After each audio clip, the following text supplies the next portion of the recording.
If you ain't get no money, nigga, you a fucking bum. Pull up with a Draco, 100 rounds at a drum. I don't give a fuck about who you is or where you from. What's up, people? It's your boy Derr's Uncle Derr, back at again with another video. If you want to join the Dragon fam, hit that subscribe button and the notification bell so you can be notified every time I upload a video. And smash that like button as we're on a quest to 200 subscribers, so help your boy out. So, as you've seen in the title, we're going to be talking about my NBA playoffs first round predictions.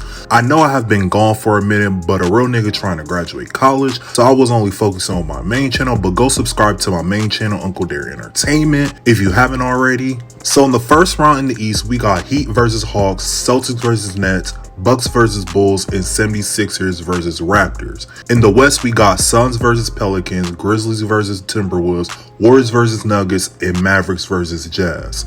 I'm going to give my Eastern Conference predictions first because I feel like the East matchups is more intriguing than the West matchups. The first matchup I'm going to talk about is the Heat and Hawks series. I feel like this series will end in 5, maybe 6, but without John Collins and Clint Capella, that's a tall task to ask for the Hawks because we don't know the extent of Clint Capella's injury and we don't know if John Collins is going to come back at all.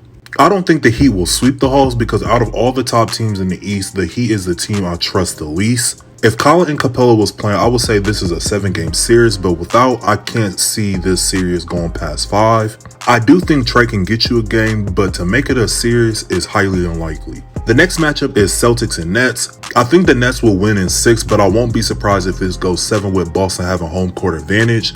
But I feel like KD and Kyrie will be too much for the Celtics, even with the Nets' defensive woes and Boston being a great defensive team.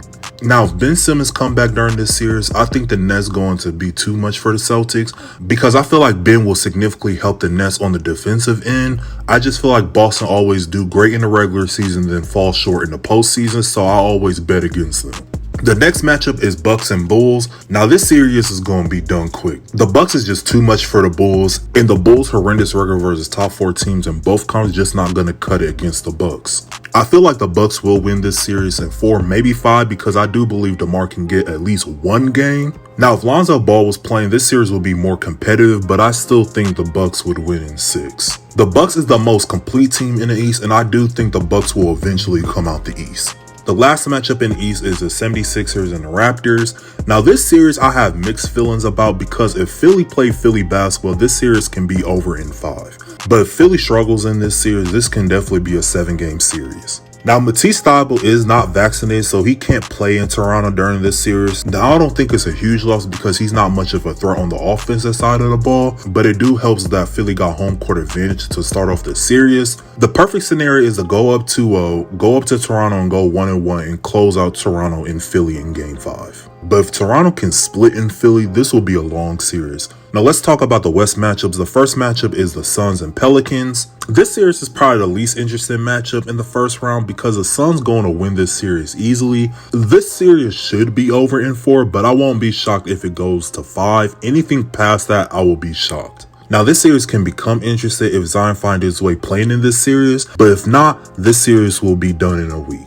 The next series is the Grizzlies and Timberwolves. This series could go either way. This could be over in 5, or the Timberwolves could extend this series to 7. Because both teams have little to none playoff experience. Adams is the only player on Memphis that got deep postseason experience. And on Minnesota, Patrick Beverley is the only player that got deep postseason experience. So this series could go either way because of that. But if Memphis play like how they did all year, this series should be over in 5. And if Cat plays like he did in a playing game against the Clippers, they will get swept. The next matchup is Warriors and Nuggets. This series is the hardest one to pick because when it comes to the Warriors, I don't know which Warriors team is going to show up.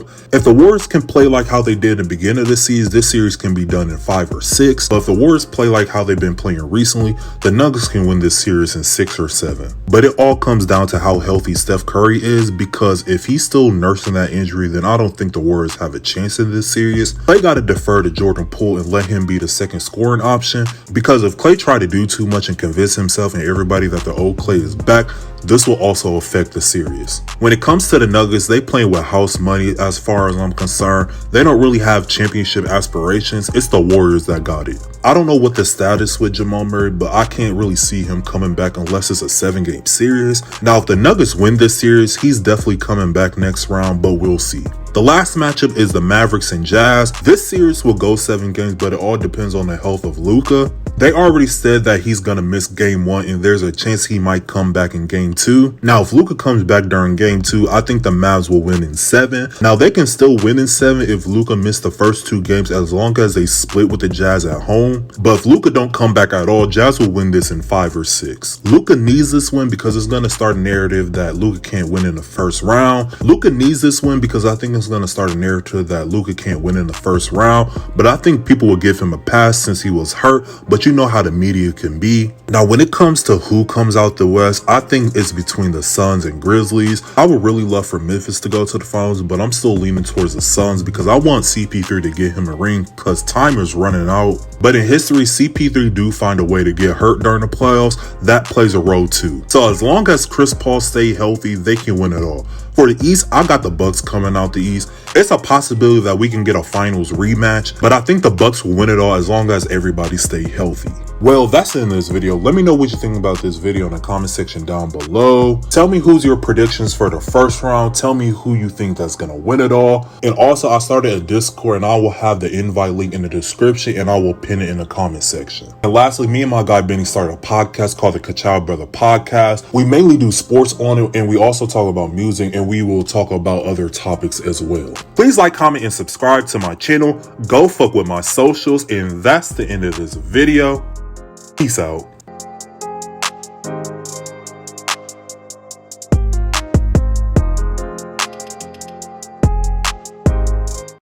Where you from? Cause you can play with me, then all my niggas going dumb. My niggas go dumb, dumb, dumb.